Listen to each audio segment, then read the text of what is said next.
Fuck, I just fucked this whole thing up, and we're gonna restart this in three. What happened to you? Cause I got a little surprise for you. All right. 3, 2, 1. How's it going, ladies and gentlemen? Welcome to episode 1 of Café Society. I'm your host, Joseph Jerez. I'm your co-host, Christian Zapata.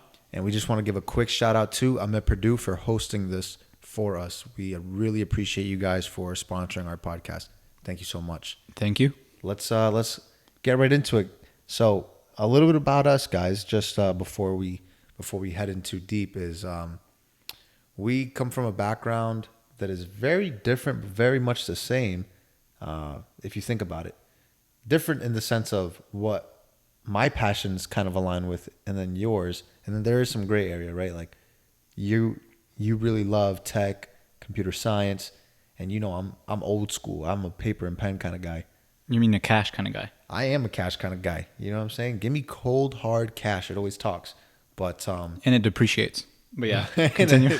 How? Same thing as what's in your card. All right, then.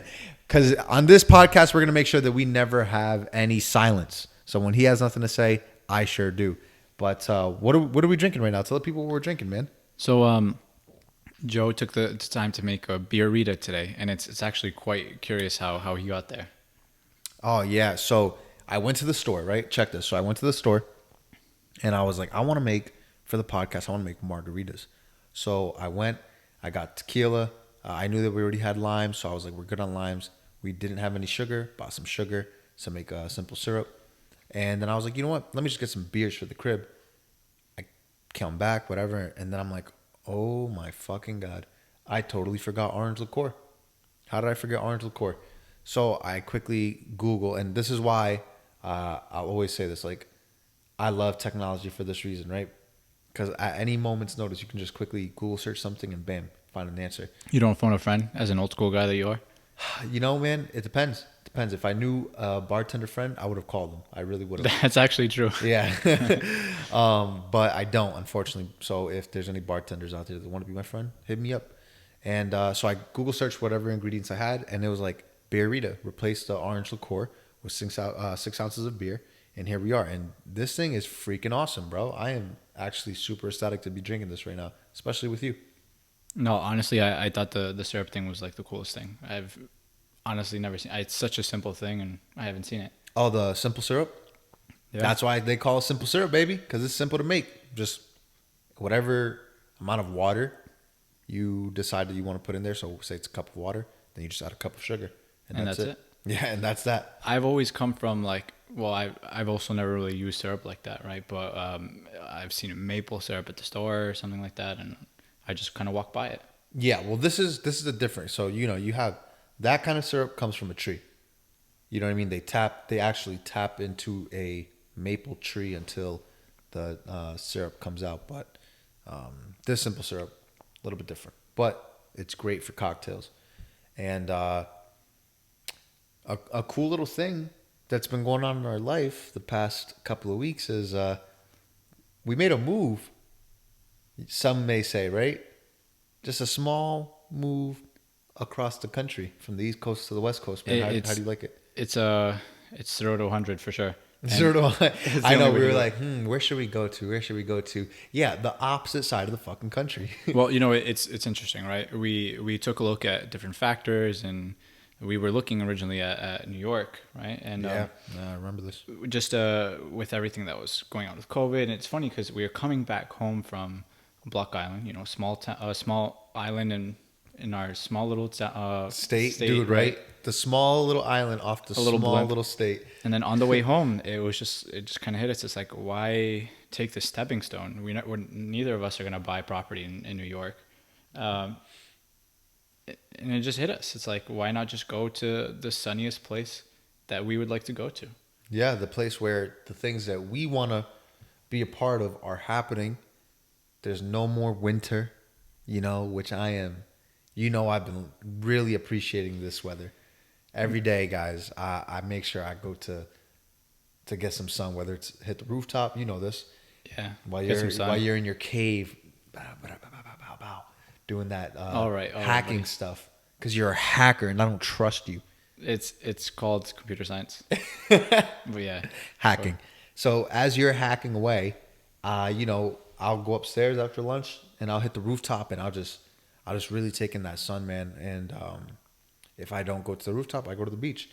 And I'm trying to make sure that I'm grateful for this weather. Now you're just trying to this get time of tan. year.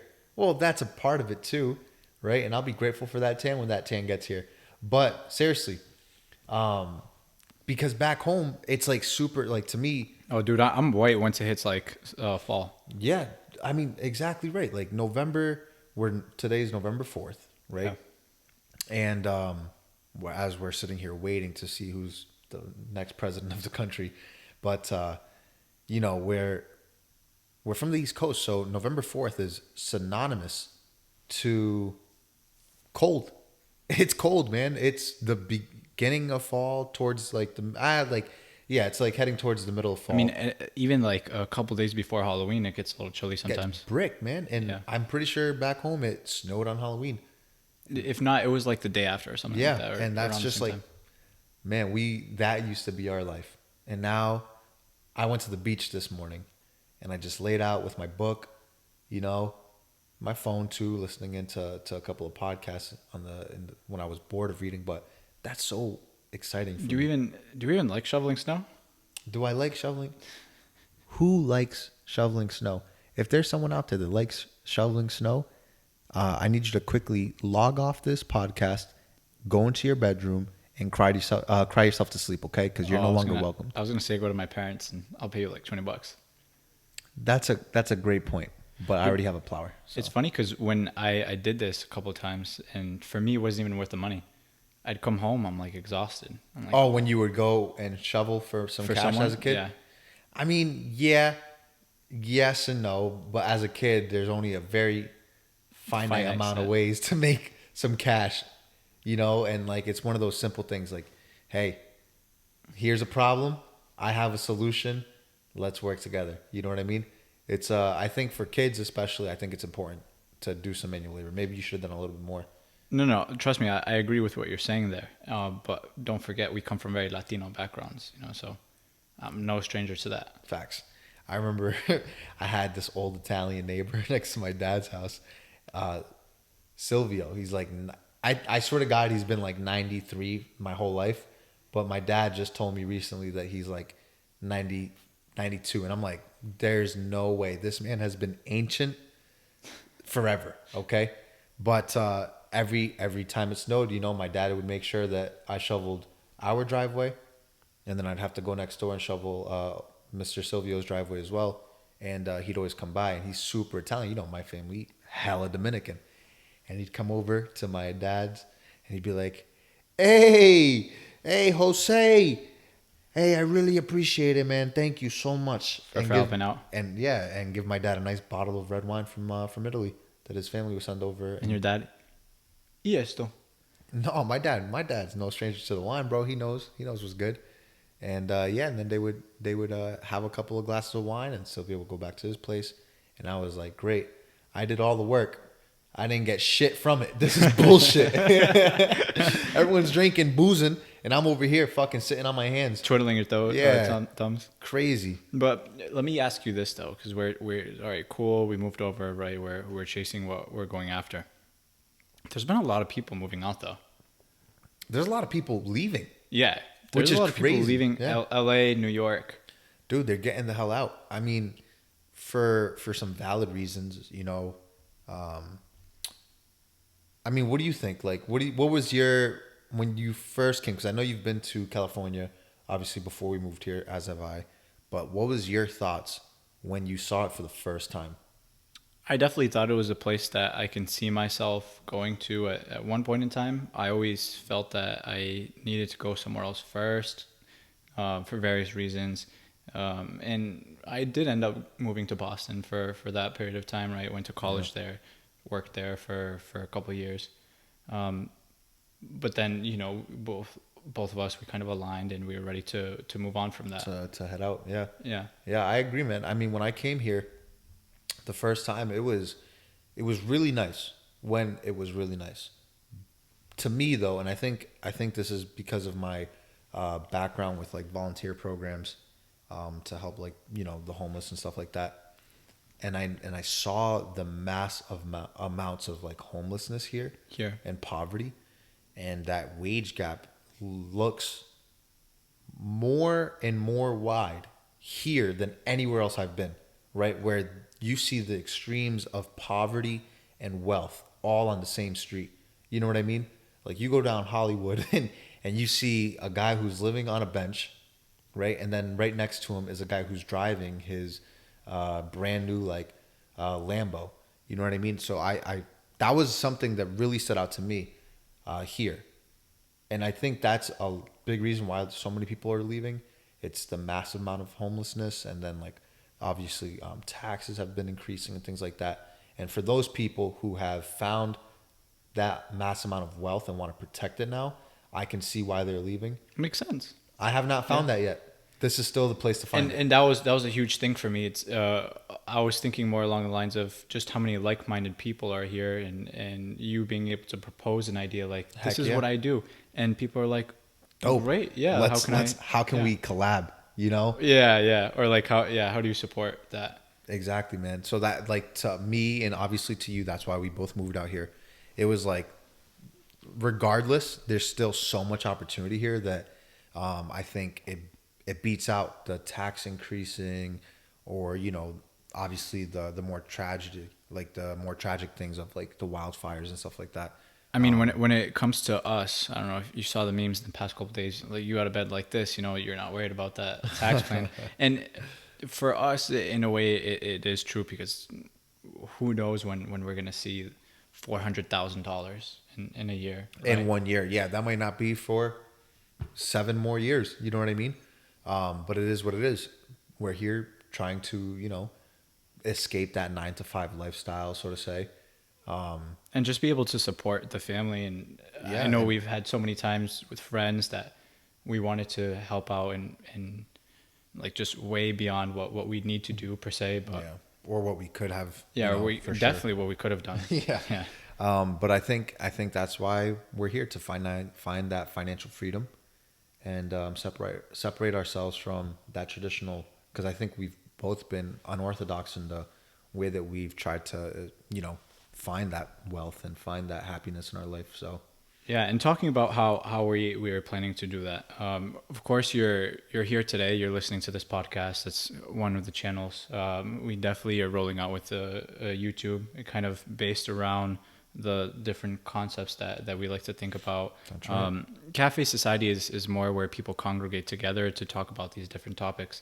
But I think Ames Perdues is more based around being able to tell those different stories from different perspectives all around the world, not just from you and I, but whoever we do come across. that's right, man. And if you guys ever get the chance to visit the link in the description below, you'll actually be able to click on that. It'll bring you right to our webpage. From there, you'll be able to see Ames Perdues shop. And there, we actually released a physical and digital copy of the magazine that we created from our trip to Europe. And it's something that I hold dear to my heart because it has some really fond memories in there. So if you guys do get the opportunity to check it out, we'd really appreciate the support. And I'm a big promoter of the digital copy just because it's paperless and it's more convenient for a lot of people if you're always on the go, or you just want something to read while you're anywhere. So give it a quick look, guys, whenever you get the chance. And if you do have some feedback for us, or just want to leave some positive comments, give us a 5-star review. If you have any questions, give us a 5-star review. That's the best way to get in touch with us. On Apple Podcasts or Spotify, and Or we'll Spotify. go back. We also do answer questions. We'll be doing Q&As through the 5-star reviews. Exactly right. Exactly right. So if you do have questions, feedback, or just some positive comments that you want to leave, 5-star review on Spotify or iTunes podcast. And that is how we will see it, and we will address those things on the following episode. All right? And now that we're back from the break, we like to talk about some of the different places we've been to, but Sure let we me do. ask you this one, right? I think this is a good one. What do you see as a perfect day in another country? I mean, we've over over the past year or two, we've started to see more of the trips that we've gone on go from like more vacation style to Exploration. exploration to a mix of exploration and work, right? With a purposeful approach to why we're doing what we're doing. Like we're going to this place to document these things and to experience these things, to write about it, or to find some inspiration from it for Ames Perdues or for Café Society. So I think for me, it's always still going to be leisure forward, right? Something that I really appreciate is on these trips is stepping out of my daily routine, which can be hectic, right? And then finding that peacefulness. So just taking my time with whatever I do, whether I want to sleep in or not, it's my choice. Going to get breakfast, whether it's at 7 a.m. or 10 a.m. and enjoying a nice latte or tea with some kind of pastry. I think you can agree with me, especially in Europe. If you can ever just head down to a cafe, get a pastry, get a cup of coffee or tea, whatever you prefer, and just take it all in, man. Just sit down, people watch. It's nothing to be shy of. So many people are there doing that, and that's one of my favorite things, to just observe, sit there and observe, and just chill, and chill and chill, and then go from there and be proactive and find some cool things in the city that we wouldn't find back home. How do you see yourself ending the day? I think for me, ending my night, usually when I'm on a trip, not to sound like an alcoholic, but I do like to enjoy a drink at the end of the night, whether it's a cocktail, a wine, or sometimes even just, again, another tea or a decaf, and just be around people that I enjoy, right? So whether it's you and Maria, right, or whether it's the London boys and a bunch of other people that we don't know, but as long as I'm surrounded by people who are having a good time, I'm having a good time. So that's all that matters to me. Yeah, shout out to the London boys. Facts, man. Shout out to the London boys, dude. I really miss them. I want to go see them once COVID blows over. If it ever does. I told Taylor, I was like, dude, the moment where they're out, because I was in London actually, but I was just in Heathrow. I was in the airport For a layover, right? Yeah, I was just in a layover, and I was like, should I?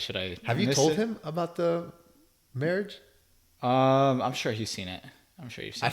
I feel like we should get a video segment with him in on one of the next few episodes, so he can give a little insight of that night, how he remembers it. Yeah. Because we remember that night a certain way, of course, right? If you remember it, yeah. He's more so responsible than anything else for bringing you and Maria together.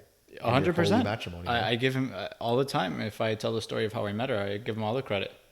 Because he is a brazy man, that one. Hey, man. He's out and about. 3, 2, 1. Talia, I love you. Dude, that dude. You don't got to put him on the spot, man. Oh, my days. Man, but now, I mean, how do you consider yourself? Do you consider yourself? I mean, I'm sure you do consider yourself lucky, of course, for finding someone that you really love being around at such an early point in your life, right? Because that gives you guys more time together.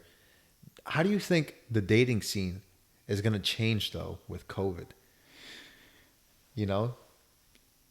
I for sure do not want to meet someone at this point in time. Like if I didn't have Maria in my life, I'd be like, listen, you could literally end my life. You know what I mean? Yeah. If I meet you, and you could fucking kill me with a kiss. Yeah. So I don't know, man. That kind of turns me on. Sure. Whatever floats your boat, bro. No, but I think it's interesting, right? Because I'm not so much thinking about bug, dude. Yo, that fruit fly is pissing me off, bro. Yeah, I seen it on my mic earlier. I'm not gonna lie, I haven't been thinking about it as much lately, but I think for sure all the online like apps and whatnot, I'm sure people are using those a little bit more. That's for sure. I was actually listening to the CTO of Tinder on a tech podcast, and he's mentioning how you can do this passport thing, and I've met girls from different countries. Zapata. Let me tell you a little bit about funny. This, we need a podcast to discuss this. I'm on the single side of this COVID experience, right? Yeah. I am one of those people that you're talking about that is going through this dry ass spell because it's petrifying in a way to meet up with someone in this day and age, right? Because one, I don't like online things in general. I prefer meeting people in person because I'm more of an in the moment kind of guy. You didn't even have Tinder until we moved out to LA, and that's when I was like, all right, now I guess I should use it. One, because I should just go out and meet more people, so I'm not seeing just you and our friend Patrick every day. Yeah. But also to meet girls, because I know the people that I'll meet through Pat is mostly going to be guys, right? He's in the music industry. It's going to be engineers and producers and things like that. So I was like, let me hop on, and I'm meeting these people. I've told you I have a couple of dates lined up, but it's kind of like, do you even meet them? Do I want to do this? Can you... Yeah, like, do I want to go out? It's funny, right? Because the like, can I hug you like moment? Even way before like COVID. Now it's like, what's up, girl? What's going on? What's happening? But on the passport note of Tinder, I actually met some really cool people from different countries that are using Tinder passports. So what that does, it allows them to pick any location in the world, and it'll place them as if they were there, on the the little spectrum of people that you get on your list there. But I met this really cool girl from Adeline. Her name is Adeline. She's from Russia, and she needs help practicing her English. She can type it very well. She's like, but she has bad pronunciation. I thought she was gonna say that she needs a green card. A green card? I cannot help her with that. I definitely could not help her with that. Y'all know what I'm saying. But for the listeners, I was just winking at the camera there nonchalantly. But yeah, I mean, we were just talking about it, and like, it's actually really cool. Obviously nothing's gonna happen there. I don't know her, right? She lives in freaking Russia. I was like, oh, like, that's cool. Like, do you ever come to the US? And she was like, is it Moscow or? Yeah, she lives in Moscow. And she was like, yeah, I plan on going in 2029. I was like, wait, what? She plans on coming down in 2029. I was like, wow, that's really, really far from now. I was like, but that's cool that, like, I was like, so why are you on Tinder out here? And she was like, to meet people that speak more English and practice more English. She's like, I want to just know English. A whole 9 years of practice? I guess so. But I mean, but think, we're not the only country that speaks English, of course. It's a really useful skill for whatever she studies out there. She's like 22 or some shit like that. But, she has her passions and stuff. And I'm sure if you're a linguist, then just learning languages in general is fun, right? Adeline, I wish the best to you. Facts. I wish the best to you too. I have her as a friend now on Instagram, which is great. I told you about the friend that I made that has an OnlyFans. She gave me some advice on how to start an OnlyFans if I wanted to. So who knows, guys? Maybe one day I'll have an OnlyFans. Listen, I won't doubt that you'll be talking about it on this podcast. Do you support me? I mean, I'll shout you out on the podcast. Yeah, but you're the cameraman. Will you be my photographer? You got the camera right there. You know how to work it. That's a no. That's a no. But dude, no, seriously, dating during COVID is really weird, and I feel bad for the people who may have like preconditions like asthma or any other things like that, right? Like me, luckily, I am clear can be physically, which is fantastic. But there's still a level of precaution that has to be taken when you meet new people. Make sure you're both tested. Yeah. Oh my God, dude, this is like the STD epidemic. Remember back in the day, like the 80s? Yeah, dude, where they're just like, get tested, wear a condom. Now it's like, wear your mask, get tested. That's insane. I haven't even thought about it like that. Dude, my mind is doing backflips right now. It's the Beerrita. It might be the Beerrita. That as well, but I'm not complaining. But so we're asking ourselves the question today, like, can you even date in these times? But the other thing on the flip side is what we have been doing, trying to create content, trying to take some shots of the magazine, trying to shoot whatever video we can. Man. And yeah. Do you think we can be content creators? In 2020, can we be content creators? Well, I think the answer is yes, right?